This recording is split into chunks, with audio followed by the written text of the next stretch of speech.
이날은 여호와께서 정하신 것이라. 이날에 우리가 즐거워하고 기뻐하리로다. 여호와여 구하옵나니 이제 구원하소서. 여호와여 우리가 구하옵나니 이제 형통하게 하소서. 아멘. 우리에게 참된 평안과 안식을 주시는 아버지 하나님, 세상에서 방황하던 저희들이 거룩한 주일 아침 하나님 앞에 나와 머리를 숙였습니다. 예배하는 이 시간 우리의 귀를 열어 주의 음성을 듣게 하여 주옵소서. 우리의 눈을 열어 하나님의 영광을 보게 하여 주옵소서. 성령님으로 충만케 하셔서 진리의 말씀으로 배부르게 하시고 풍성한 은혜로 우리 영혼이 참된 만족을 누리는 시간이 되게 하옵소서. 모든 영광을 성삼위 하나님께 올려드리며 예수님 이름으로 기원하옵나이다. 아멘.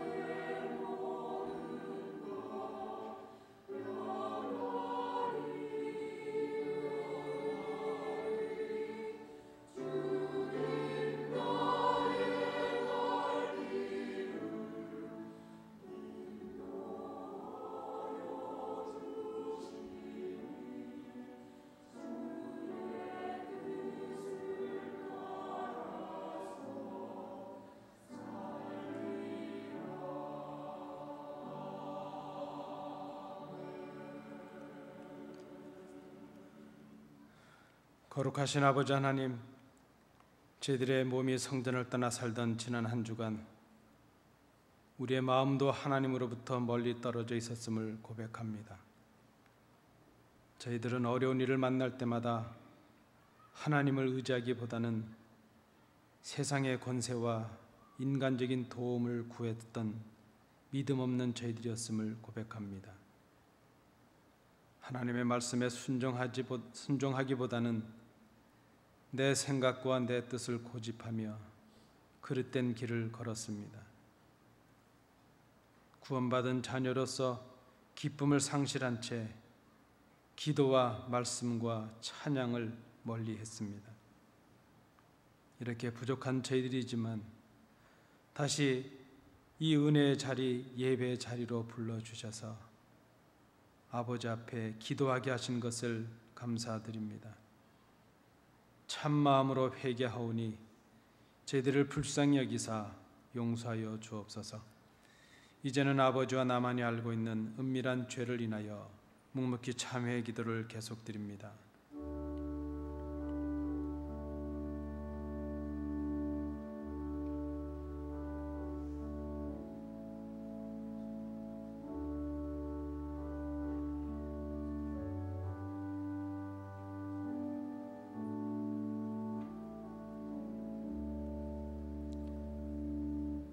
내가 네게 노하지 아니하며 너를 책망하지 아니하기로 맹세하였노니 산들이 떠나며 언덕들은 옮겨질지라도 나의 자비는 내게서 떠나지 아니하며 나의 화평의 언약은 흔들리지 아니하리라. 너를 긍휼히 여기시는 여호와께서 말씀하셨느니라. 아멘. 사도신경으로 우리의 신앙을 하나님께 고백하겠습니다. 전능하사 천지를 만드신 하나님 아버지를 내가 믿사오며 그 외아들 우리 주 예수 그리스도를 믿사오니 이는 성령으로 잉태하사 동정녀 마리아에게 나시고 본디오 빌라도에게 고난을 받으사 십자가에 못 박혀 죽으시고 장사한 지 사흘 만에 죽은 자 가운데서 다시 살아나시며 하늘에 오르사 전능하신 하나님 우편에 앉아 계시다가 저리로서 산 자와 죽은 자를 심판하러 오시리라. 성령을 믿사오며 거룩한 공회와 성도가 서로 교통하는 것과 죄를 사하여 주시는 것과 몸이 다시 사는 것과 영원히 사는 것을 믿사옵나이다. 아멘.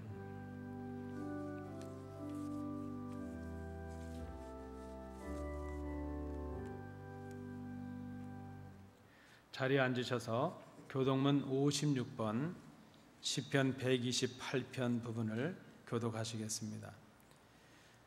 여호와를 경외하며 그의 길을 걷는 자마다 복이 있도다.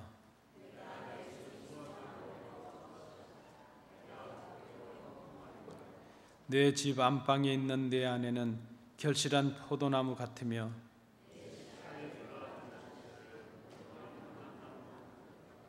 여호와를 경외하는 자는 이같이 복을 얻으리로다. 너는 평생에 예루살렘의 번영을 보며 내 자식의 자식을 볼지어다. 아멘.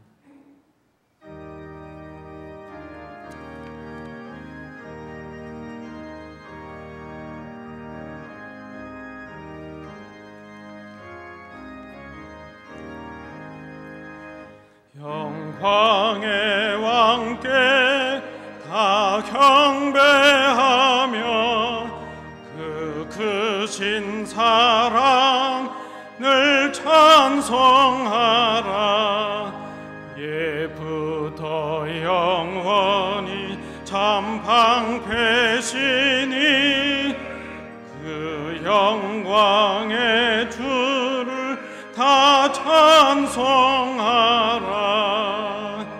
능력과 은혜 다 찬송하라.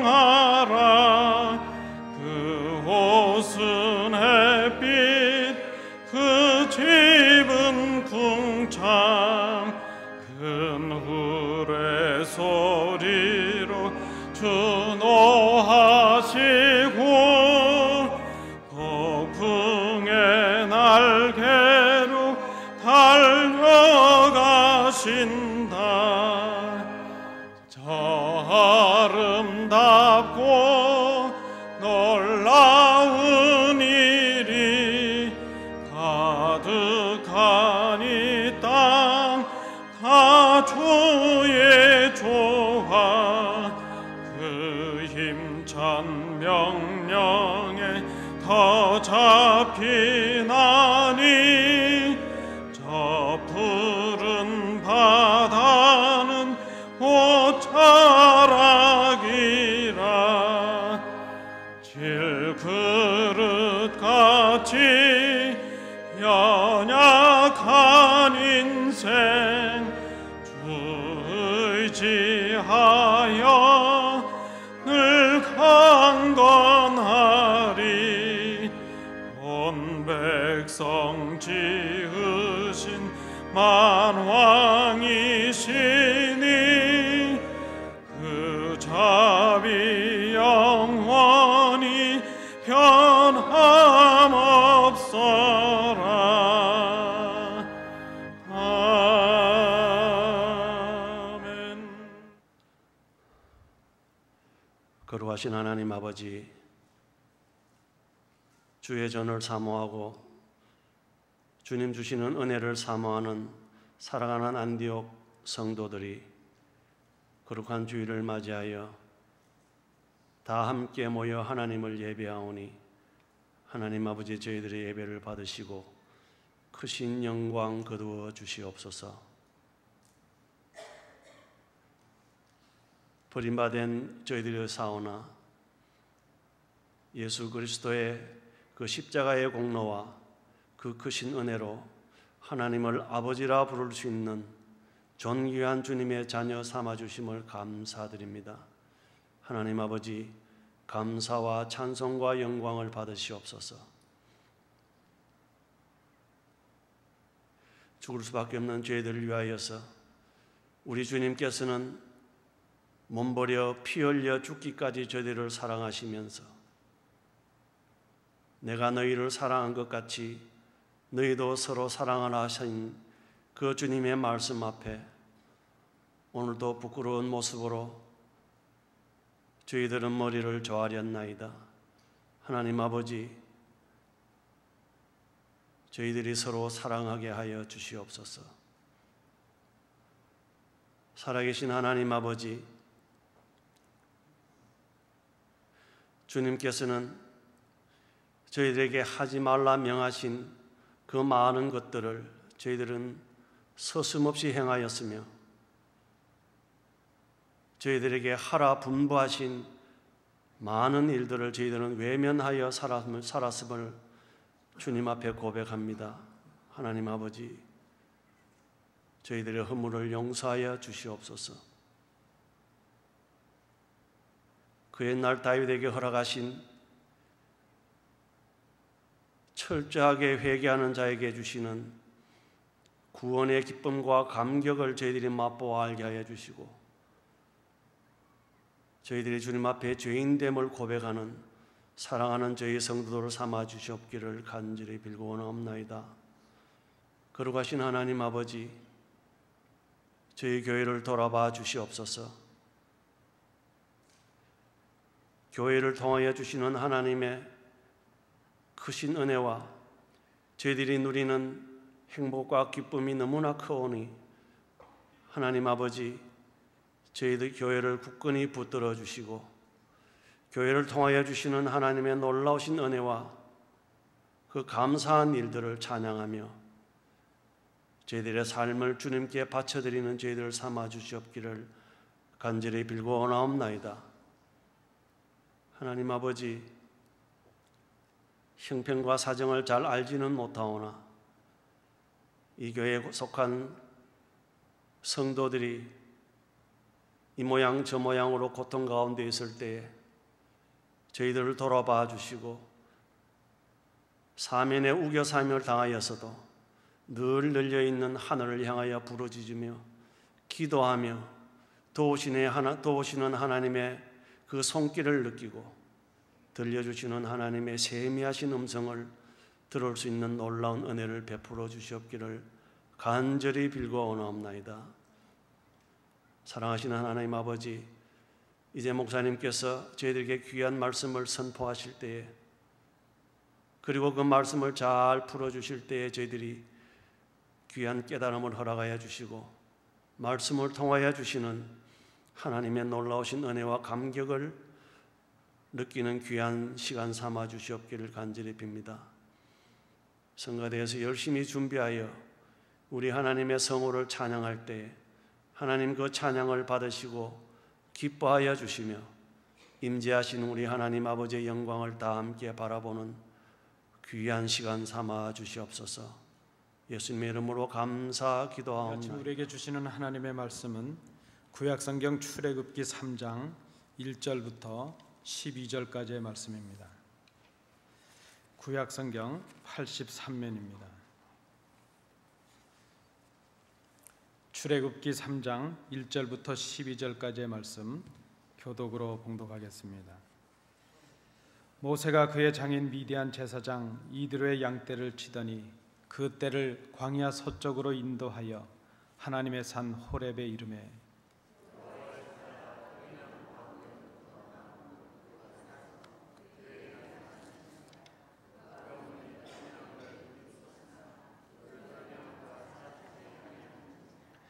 이에 모세가 이르되 내가 돌이켜 가서 이 큰 광경을 보리라. 떨기나무가 어찌하여 타지 아니하는고 하니 그때에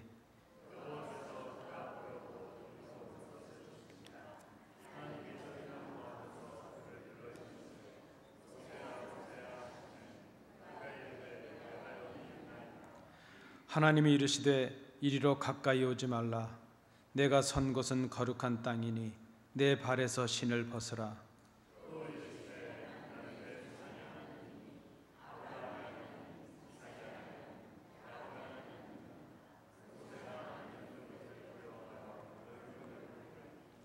여호와께서 이르시되 내가 애굽에 있는 내 백성의 고통을 분명히 보고 그들이 그들의 감독자로 말미암아 부르짖음을 듣고 그 근심을 알고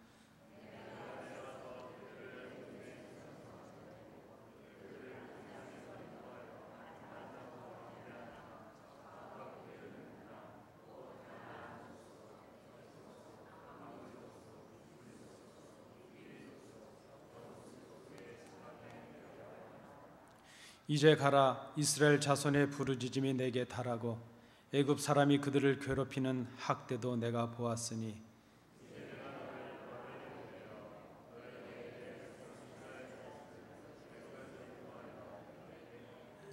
모세가 하나님께 아뢰되 내가 누구이기에 바로에게 가며 이스라엘 자손을 애굽에서 인도하여 내리까?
모세는 120년의 생을 살았습니다.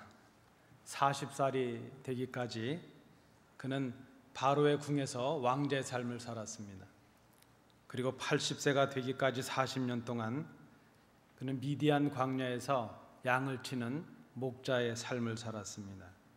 그리고 80세부터 120세가 되어서 죽기까지 그는 하나님의 부르심을 받았고 또 이스라엘의 출애굽 또 가나안을 향한 여정을 인도했던 능력 있는 하나님의 사람의 삶을 살았습니다.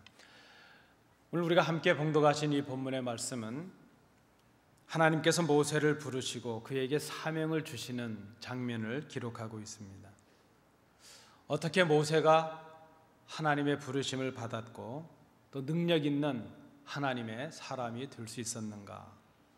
오늘 우리는 이 모세를 통해서 하나님의 쓰임을 받는 사람에 관해서 생각을 해보고자 합니다. 첫 번째로 우리가 생각할 것은 하나님은 왕자로 있었던 바로의 왕자였던 모세를 부르시지 않으셨다 하는 것입니다.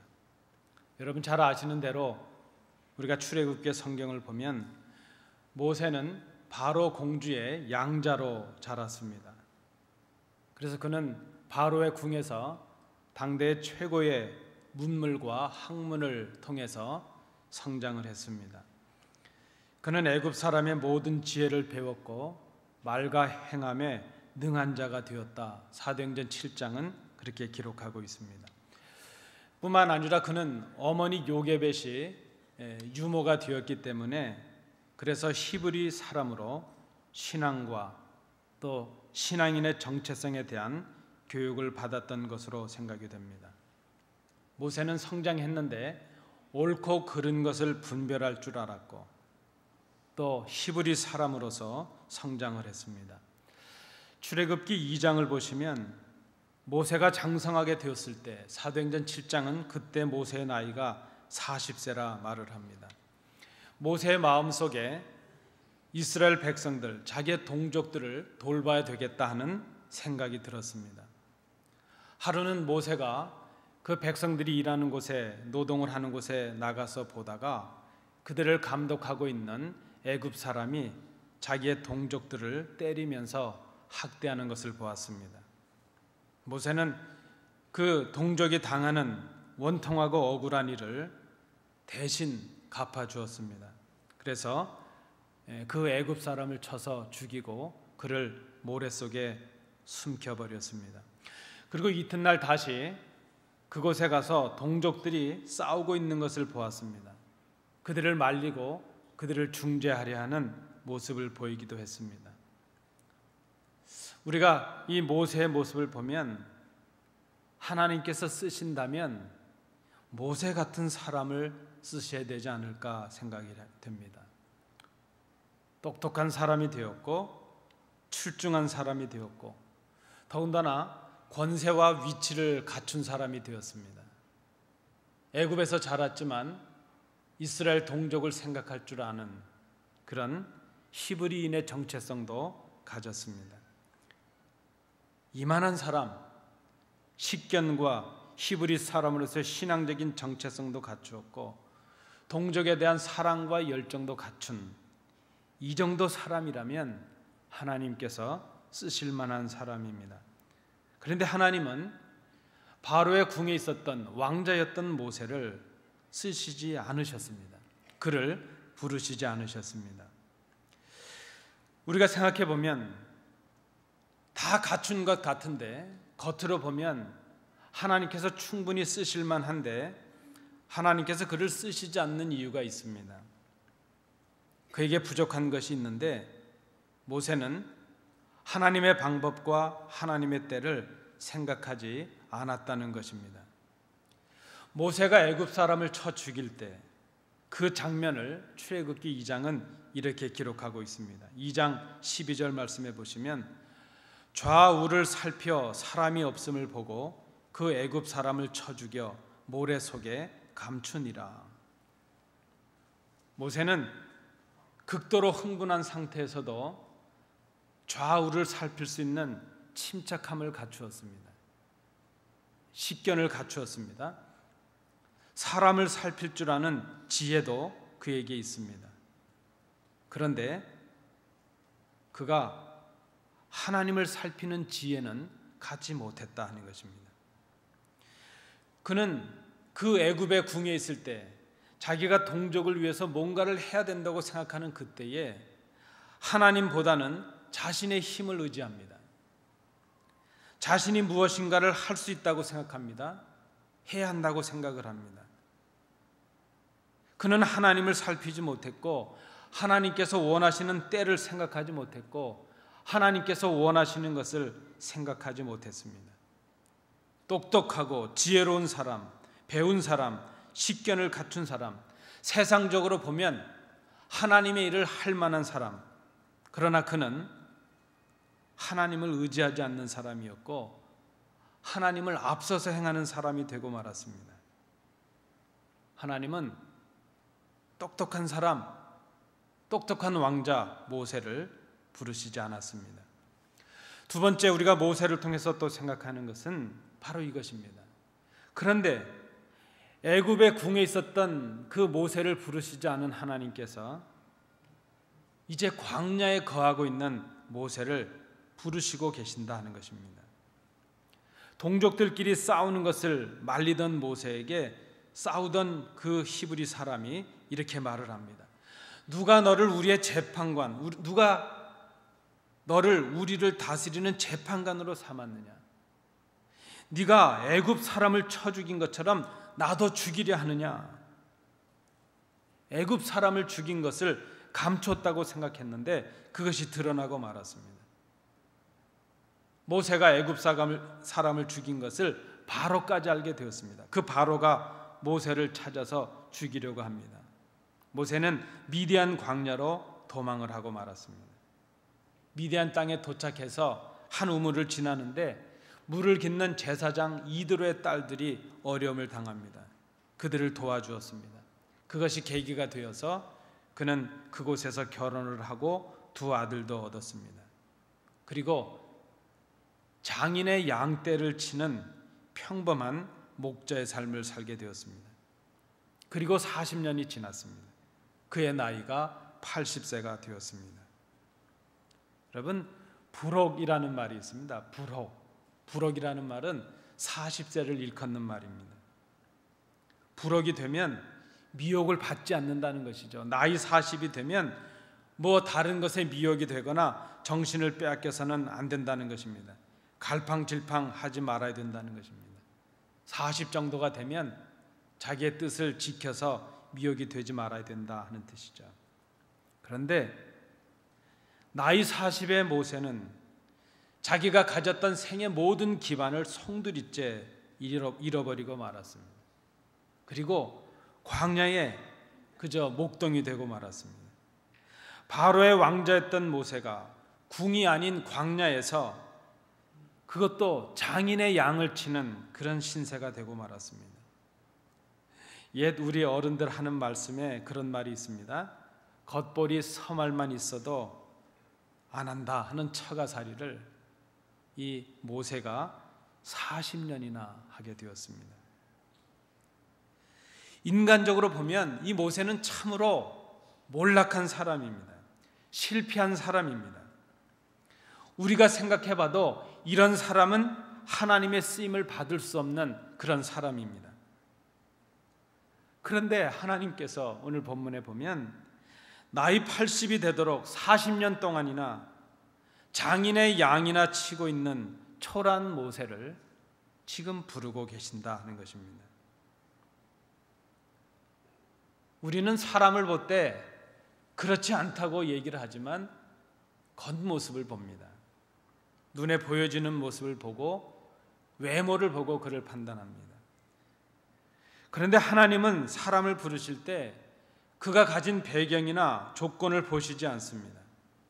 하나님께서 보시는 것은 그의 중심이요, 그의 마음입니다. 하나님의 관심은 그래서 그가 지금 어떤 조건을 가졌느냐, 그가 지금 무엇을 할 수 있는 능력을 갖췄느냐, 그거를 보시지 않습니다. 어차피 하나님의 일은 그 사람의 능력으로 하는 것이 아니라 하나님께서 주시는 능력으로 하는 것이기 때문입니다.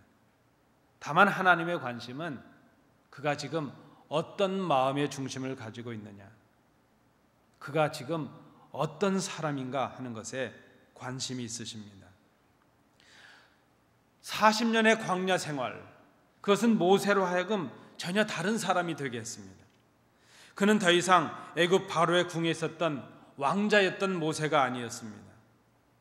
하나님께서 그 모세를 부르셨습니다. 오늘 4절 말씀을 보시기 바랍니다.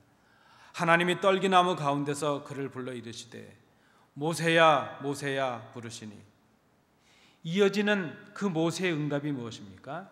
그가 이르되 내가 여기 있나이다. 광야의 삶, 광야에서 고독하게 살았던 초라해진 그의 광야의 삶은 그로 하여금 하나님의 음성을 들을 수 있는 그런 사람이 되게 했다는 것입니다. 여러분, 저는 이 모세가 지금 말하고 있는 하나님의 부르심 앞에 응답하는 이 장면에 큰 의미가 있다고 생각을 합니다.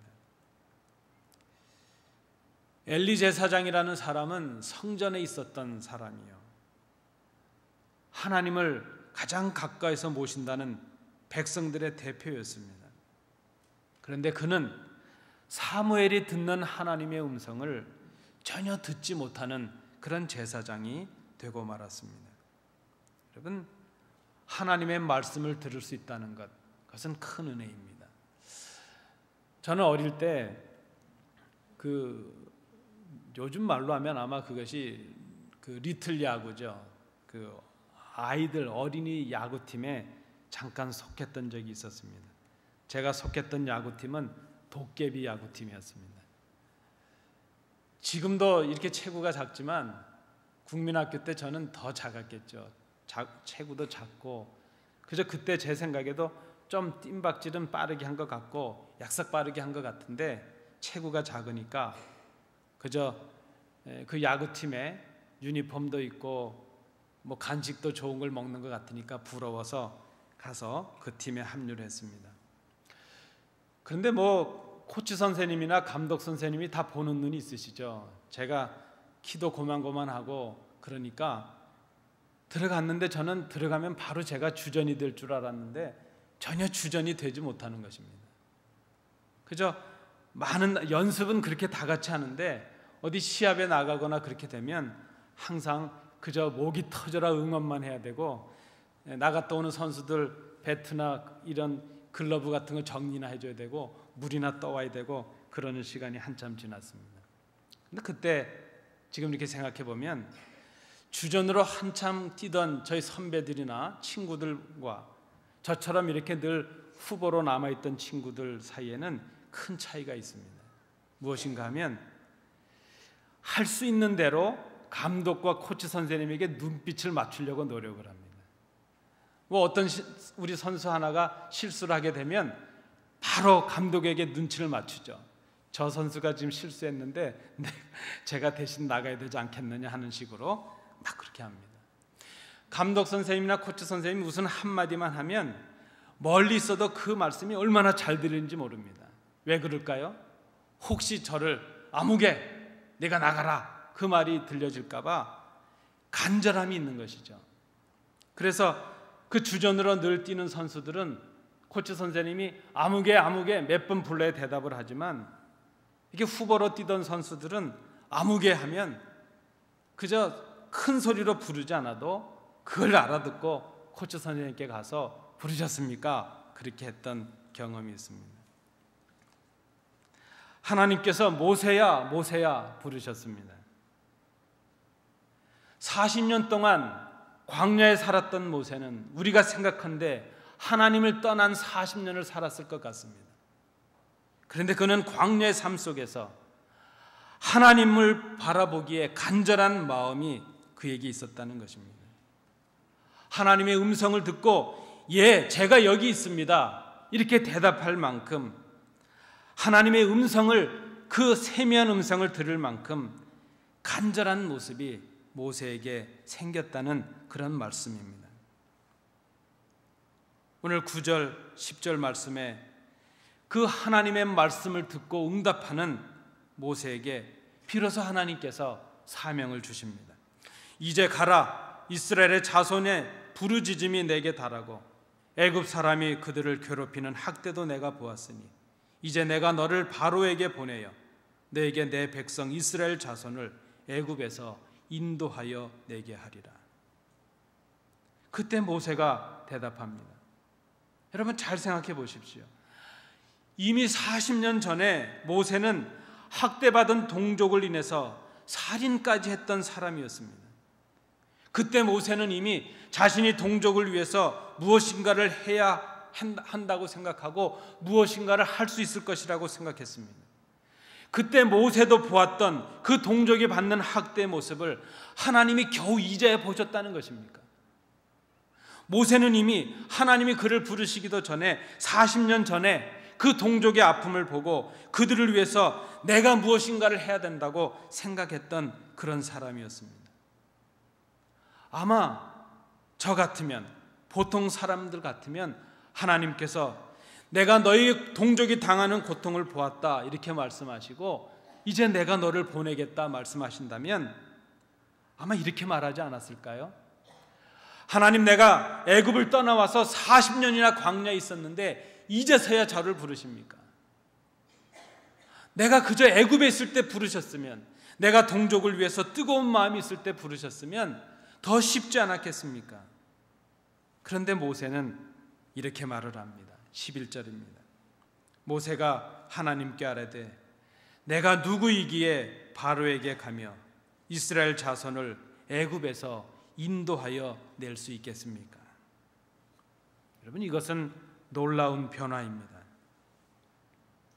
광야의 자리가 모세를 이렇게 변화하게 하였습니다. 광야는 고통의 자리요, 고난의 자리요, 실패의 자리일 수 있습니다. 그러나 그 광야는 우리가 하나님만을 바라보게 하는 그런 자리가 될 수 있습니다. 광야는 모세로 하여금 하나님의 음성을 듣고 그 하나님의 음성 앞에 응답할 수 있는 그런 자리가 되었습니다. 40년의 광야의 자리에서 모세는 그 광야의 자리로 인하여 자신의 무능력과 연약함을 알게 되었습니다. 그리고 자신이 아무것도 할 수 없는, 아니 아무것도 아닌 존재인 것을 깨닫게 되었습니다. 자신의 연약함을 알게 된 이 모세는 이제는 하나님을 의지하고 하나님의 음성을 사모하고 하나님의 부르심을 기다릴 수 있는 그런 사람으로 변화해 있었다는 것입니다. 전에 하나님을 앞서 있던 모세는 이제 하나님을 따르는 그런 사람이 되었습니다. 그때 비로소 하나님께서 그를 부르시고 계십니다. 세 번째, 우리가 모세를 통해서 또 한 가지 생각해 보는 것이 이것입니다. 하나님은 일상의 삶 속에 있는 모세를 부르셨다는 것입니다. 하나님께서 하나님의 일꾼들을 부르신다는 사건은 특별한 사건입니다. 그래서 우리는 생각하기를 이 하나님의 특별한 사건은 특별한 사람들에게 일어나고 특별한 준비를 한 사람들이 날 수 있을 것이라 그렇게 생각을 합니다. 그런데 여러분, 하나님께서 모세를 부르시는 이 특별한 사건이 평범한 모세의 일상 속에서 일어나고 있다는 것입니다. 하나님께서 우리를 부르시고 우리에게 사명을 맡기시는 그 특별한 사건은 평범한 우리의 일상의 삶 속에서 일어나는 것입니다. 늘 반복되는 것 같은 여상한 삶, 늘 이어지는 것 같은 그런 평범한 삶 속에 하나님의 역사가 나타난다는 그런 말씀입니다. 하나님께서 양을 치고 있던 모세를 부르셨습니다. 그는 왕자로 있었던 40년 전을 떠올리면서 그저 한숨과 후회로 시간을 보내지 않았습니다. 얼마나 많은 사람들이 과거에 가졌던 영화와 과거에 가졌던 그 아름다운 추억들로 인해서 오늘을 한숨 속에 지나고 있는지 모릅니다. 모세도 충분히 그럴만합니다. 그저 장인의 양떼를 치면서 내가 이맘때는 궁에서 뭘 했을 텐데, 내가 그저 아무 문제가 없이 궁에 있었다면 지금 어떤 존재가 됐을 수도 있었을 텐데. 그런데 모세는 40년 전 그 과거에 사로잡혀서 그 아까운 시간들을 한숨과 후회의 시간으로 만들지 않았다는 것입니다. 그저 그는 작아 보이는 일이지만 자신에게 주어진 일상에 충실했습니다. 그것은 자기의 장인의 양을 치는 그런 일이었습니다.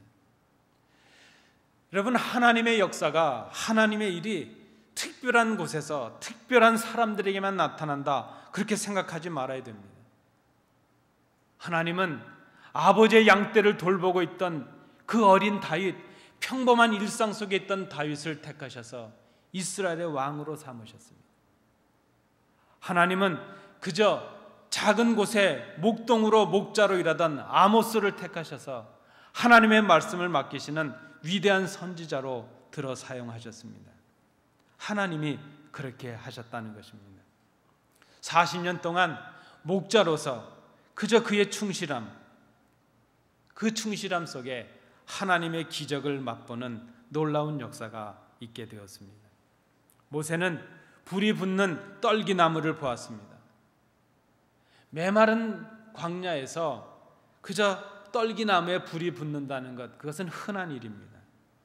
그런데 양떼들을 지켜야 될 목자로서 그는 그러한 일들을 자세히 살피는 일에 충실했어야만 됐을 것입니다. 그 불나는 사건, 그 떨기나무를 자세히 살피던 이 모세는 그것이 평범한 사건이 아니라 특별한 사건임을 발견하게 되었습니다.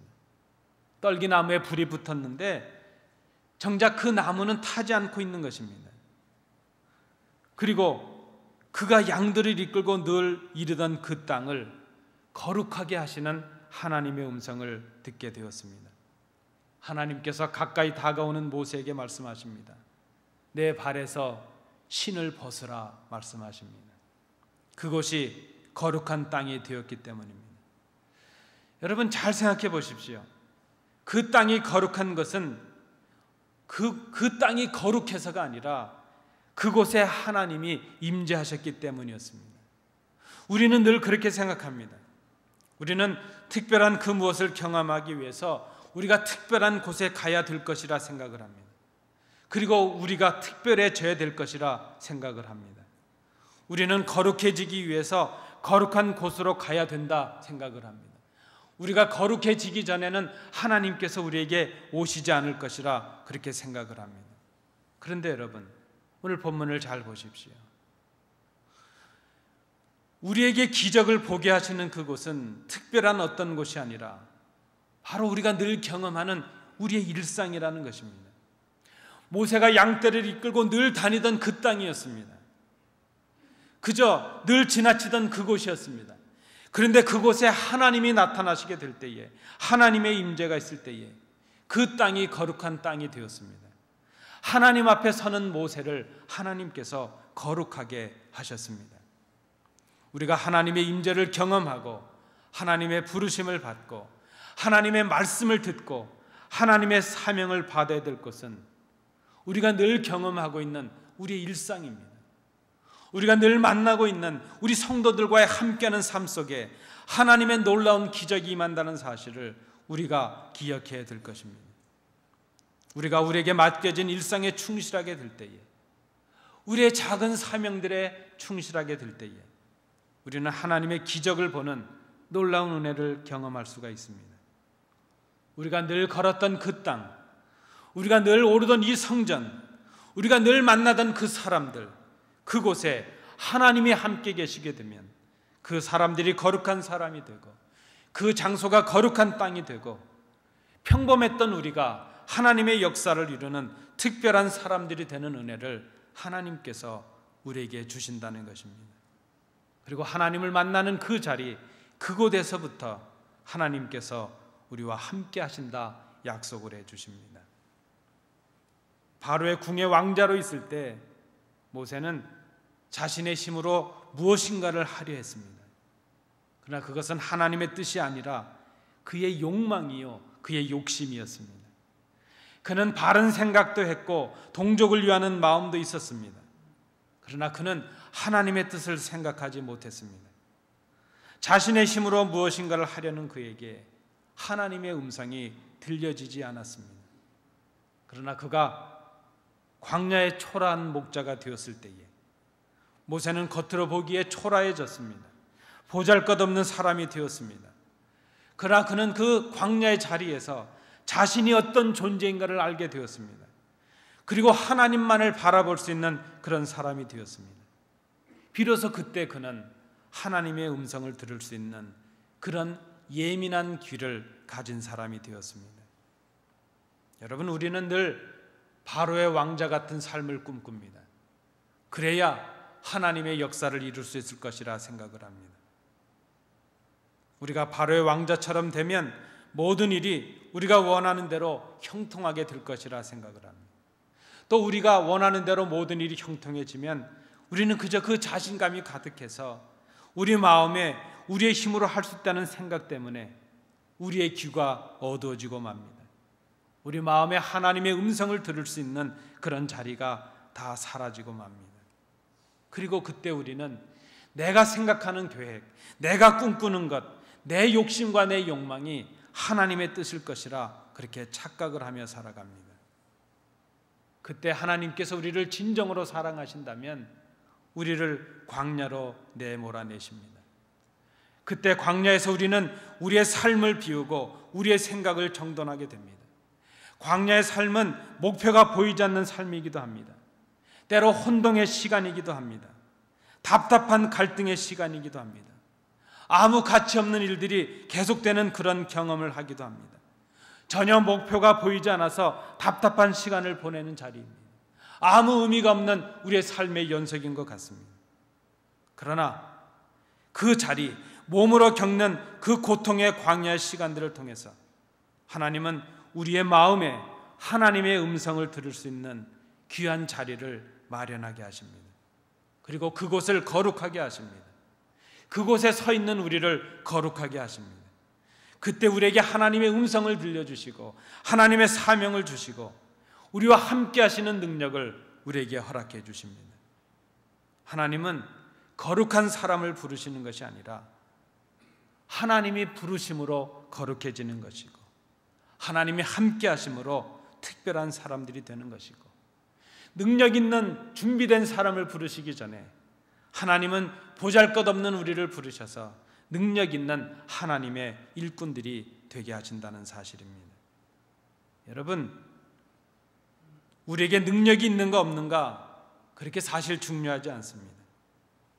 우리가 특별한 자격을 갖췄느냐 아니냐 그것도 중요하지 않습니다. 우리가 거룩한 사람이냐 아니냐 그것도 의미가 없습니다. 오늘 이 말씀에 의지해 볼 때 정말 우리에게 중요한 것이 있다면 우리가 하나님 앞에서 어떤 사람이 되는가 하는 것입니다. 우리가 하나님의 음성을 듣는 사람이 되는 것입니다. 우리가 하나님이 함께 거하시는 사람이 되는 것입니다. 하나님이 함께 하시면 우리가 선 땅이 하나님의 능력이 가득한 땅이 됩니다. 하나님의 거룩한 땅이 됩니다. 하나님이 함께 하시면 하나님의 말씀하신 대로 이룰 수 있는 능력의 사람이 되는 것입니다. 여러분, 오늘 우리의 서 있는 자리가 어딘가 하는 것을 생각해 봐야 될 것입니다. 우리가 서야 할 자리는 내 힘으로 무엇을 하겠다는 욕심의 자리였던 바로의 궁이 아니라는 것입니다. 세상 사람들은 그것을 성공의 길이고 그렇게 하는 개인, 그렇게 하는 교회가 능력을 행할 것이라 그렇게 말을 합니다. 그러나 여러분, 우리가 진정 서야 될 자리는 내가 무엇인가를 할 수 있다는 바로의 궁이 아니라 내가 하나님 앞에서 아무것도 아닙니다 고백할 수 있는, 나는 아무것도 할 수 없습니다, 주님의 도우심이 아니면 나는 서 있을 수도 없습니다, 그렇게 고백하는 광야의 자리라는 것입니다.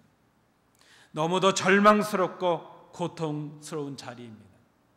그러나 그 자리에 하나님이 임하시면 소망의 자리가 될 것입니다. 너무도 기가 막혀서 눈물도 마르고 소리도 내지 못할 그 고통의 자리입니다. 그러나 그 자리에 하나님이 함께 하시면 기쁨과 감사의 자리로 변하게 될 것입니다. 그 광야의 자리, 그 자리는 하나님 앞에 나를 세우는 자리입니다. 내가 무능하고 연약한 존재임을 고백하는 자리입니다. 하나님만이 나의 도움이신 것을 깨닫는 자리입니다. 하나님의 음성을 듣는 그 자리, 그 자리는 작은 일이지만 나에게 맡기신 그 일상의 삶 속에서 충성을 다하는 그 자리라는 그 말씀입니다. 여러분, 우리는 능력 있는 사람들이 되기를 꿈꿉니다. 우리는 능력 있는 교회가 되기를 사모하고 있습니다. 그런데 지금 우리는 광야에 있습니다. 다음 달 무엇을 해야 될지, 내년에는 무엇을 해야 될지, 어떤 계획을 세우고 무엇을 이루어야 될지 갈피를 잡지 못하는 광야 속에 있습니다. 너무나도 초라하고 고통과 아픔이 있고 절망과 낙심이 있는 이 자리에 있습니다. 그러나 여러분, 우리가 경험하고 있는 이 광야의 자리가 우리를 사랑하셔서 하나님을 만나기 위해 내보내신 하나님의 은혜임을 깨달을 필요가 있습니다. 우리의 광야의 자리에서 우리의 마음속에 하나님을 모실 만한, 하나님의 음성을 들을 만한 그 마음의 자리가 마련된다면 그때 하나님께서 우리에게 하나님의 음성을 들려주십니다. 그리고 비로소 그때 그 음성으로 인하여 우리는 하나님의 능력 있는 사람들이 될 수 있습니다. 주님께서 말씀하셨습니다. 볼지어다 내가 세상 끝날까지 너희와 항상 함께 있으리라. 언제 함께 하시겠습니까? 언제 우리 주님께서 함께 하신다고 약속하십니까? 그 앞부분에 이런 기록이 있습니다. 너희는 가서 모든 민족을 제자 삼아 아버지와 아들과 성령의 이름으로 세례를 베풀고 내가 너희에게 분부한 모든 것을 가르쳐 지키게 하라. 언제 주님께서 우리와 함께 하십니까? 언제 하나님께서 우리와 함께 하십니까? 하나님을 앞서는 우리의 인간적인 욕심을 버릴 때입니다. 내가 할 수 있고 내가 능력이 있다고 생각하면서 하나님을 의지하지 않는 그 교만을 버릴 때입니다. 우리가 경험하고 있는 이 인생의 광야에서 낮아지고 낮아져서 우리의 마음속에 하나님의 말씀이 담겨질 때입니다. 우리를 성도로 부르신 그 부르심에 맞게 우리의 일상에 맡겨주신 작은 삶 속에 충실할 때입니다. 그때 하나님께서 우리와 함께 하십니다. 그것이 심령의 부흥이요, 그것이 교회의 부흥의 시작입니다. 오늘 우리에게 주시는 하나님의 음성을 들으십시오. 하나님이 이르시되 내가 반드시 너와 함께 있으리라. 내가 그 백성을 애굽에서 인도하여 낸 후에 너희가 이 산에서 하나님을 섬기리니 이것이 내가 너를 보낸 증거니라. 내가 반드시 너와 함께 있으리라. 이 말씀이 우리가 오늘 듣는 우리 주님의 부르심의 음성이 되기를 간절히 소원합니다. 기도하겠습니다. 은혜로우신 아버지 하나님, 내가 반드시 너와 함께 있으리라. 우리를 들려주시는 이 말씀이 광야의 모세를 부르셨던 그 하나님의 음성임을 깨닫게 하옵시고, 인생의 광야에 처해 있는 바로 우리들에게 주시는 하나님의 음성임을 듣게 하여 주옵소서. 모세가 광야의 삶을 통하여 변화를 경험한 것처럼 우리도 하나님의 음성 앞에 우리 자신을 변화시키므로 하나님의 능력 있는 교회, 능력 있는 일꾼들이 되게 하옵소서. 예수님 이름으로 기도하옵나이다. 아멘.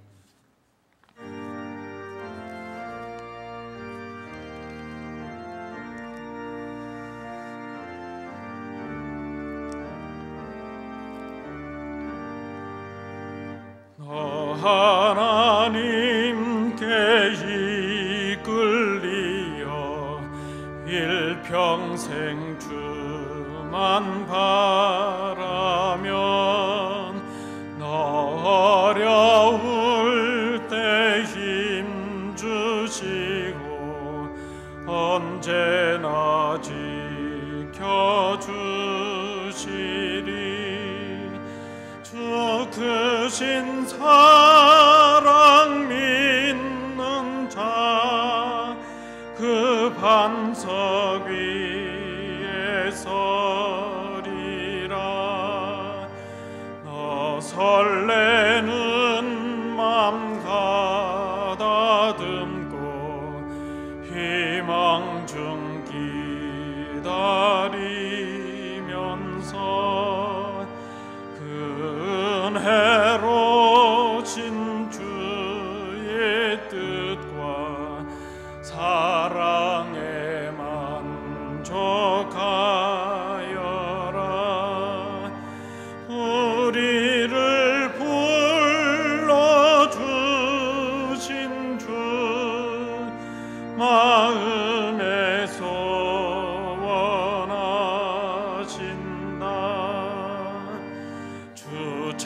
찬양하고 기도하며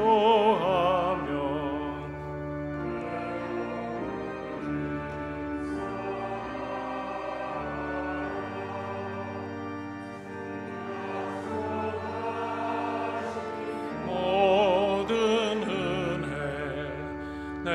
내게서 이루어지리라.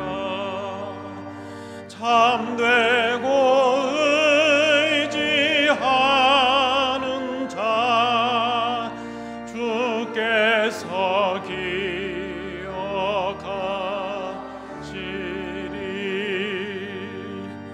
아멘.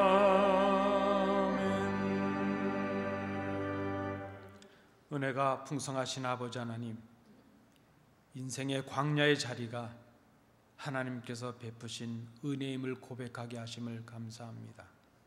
그리고 그 광야의 자리에서 우리가 채 듣지 못했던 하나님의 세미한 음성을 들을 수 있는 그런 복된 자리가 되게 하시는 그 은혜를 생각하며 감사를 드립니다.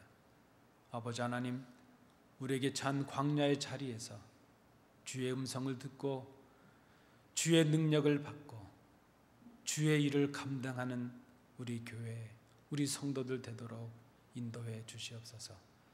헌신과 결단을 다짐하며 이 시간 아버지 앞에 귀한 물질을 드립니다. 이 예물이 하나님 나라와 영광을 위하여 복되게 쓰여지는 예물 되도록 구별하여 주옵소서.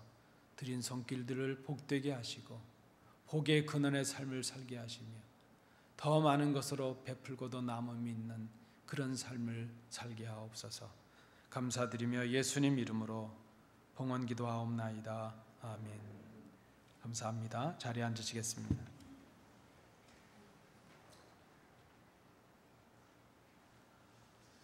우리 함께 예배하신 성도님들 좌우로 인사하시겠습니다. 잘 오셨습니다. 반갑습니다. 네, 교회 생활은 주보를 참조해 주시기 바랍니다. 오늘 친교 후에 당회로 모이겠습니다. 우리 장로님들 기억해 주시기 바랍니다. 성경 공부는 계속되고 있습니다. 우리 화요일 날에도 지금 마태복음 성경 공부하고 있는데 참여하실 분들은 사무실에 오셔서 예습하셔야 될 자료를 받아가시기 바랍니다. 우리 한국 학교가 이제 9월 10일부터 15주 과정으로 개강이 되겠습니다. 우리 늘 성도님들께서 기도해 주시고 도와주셔서 잘 진행이 되고 있는데 우리 특별히 올해도 가을 학기에도 간식으로 협력해 주실 분들은 우리 이상성 목사님께 문의해 주시기 바랍니다. 그 한국학교 펀드레이징 골프대회가 9월 1일 목요일 진행이 되겠습니다. 우리 티타임이 10시 30분이라 그랬는데 더 자세한 것은 우리 사무실이나 강준석 장로님께 문의해 주시기 바랍니다. 오늘 친교는 전대별로 모이도록 하겠습니다. 우리 오늘 친교는 이제 타주로 이사가게 되신 우리 한상길 집사님 가정에서 준비해 주셨습니다. 감사를 드립니다. 이제 우리 다 일어나셔서 주님 가르쳐 주신 기도 찬양하시겠습니다.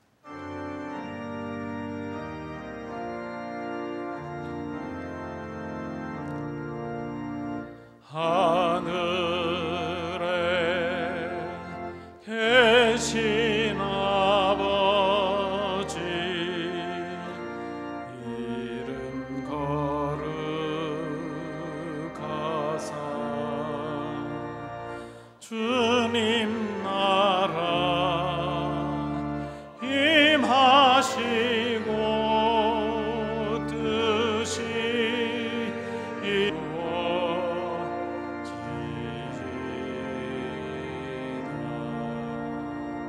일용할 양식 주시고 우리들의 큰 죄 다 용서하옵시고 또 시험에 들게 마시고 악에서 구원하소서. 대개 주의 나라 주의 권세 주의 영광